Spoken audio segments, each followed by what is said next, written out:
Ready.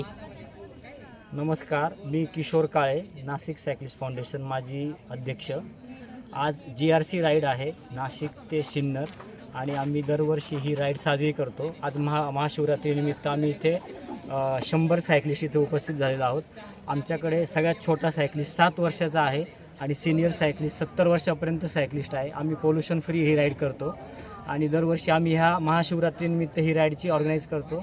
दरवर्षी मोठ्या जल्लोषाने आम्ही ह्या राईडला येतो आणि सिन्नर ते नाशिक हा सायकल रेडी. पर्यावरणपूरक. हां. नमस्कार, मी नलिनी मधुकर कड, नाशिक सायक्लिस्ट माजी उपाध्यक्ष. आज शिवरात्रीनिमित्त सिन्नर येथे गोंदेश्वर मंदिर जे आहे पुरातन, येथे नाशिक सायक्लिस्टने भेट दिलेली आहे आणि एकूण 100 सायक्लिस्ट आहे. बेटी बचाव बेटी पढाव, त्याचबरोबर पर्यावरण वाचवा, पर्यावरण पूरक राईड पण सुद्धा ही आम्ही काढलेली आहे आणि खूप मोठ्या संख्येने सर्वजण यात सहभागी झालेले आहेत. धन्यवाद.